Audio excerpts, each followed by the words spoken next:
Governor Ron DeSantis says he is taking a stand against indoctrination in Florida public colleges and universities in this upcoming legislative session.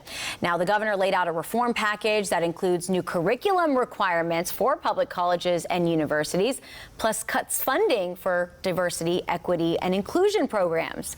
Capitol reporter Forrest Saunders has more. While speaking in Manatee County on Tuesday morning, Governor DeSantis listed off another round of reform ideas he wants lawmakers to consider this year. He says it's about accountability. His critics say it's authoritarianism. Another week, another controversial education package from the governor. Good morning. This time taking a stand, he says, against academic discrimination and indoctrination in public colleges and universities. But it's important, and it's important that your tax dollars are funding institutions that you can be proud of.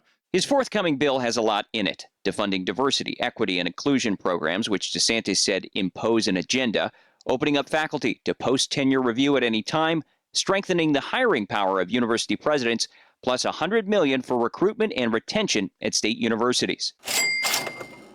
One of the most controversial aspects, a new core curriculum requirement for students, despite the state already requiring certain courses in math, English, or science.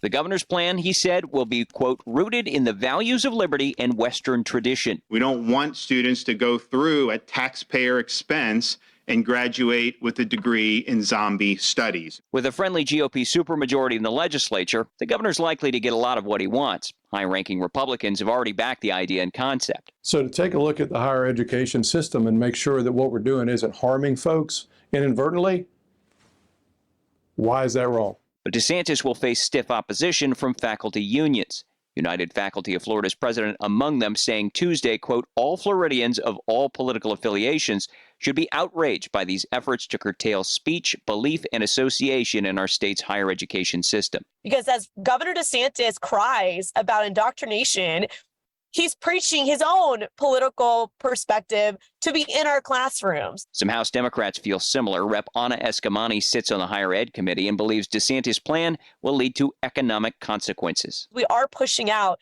some of the best and brightest faculty and students from coming to our schools, and that impacts us long term. In the short term, Florida now waits for the formal bill, and lawmakers wait to gavel in for session March 7th. These higher ed reforms come on top of K-12 plans that Governor DeSantis laid out last week. They include a boost to teacher pay, more rules for educator unions, plus the Teachers' Bill of Rights, which would shield those following state law if it conflicts with district policy. That's the latest out here at the Capitol. I'm Forrest Saunders reporting.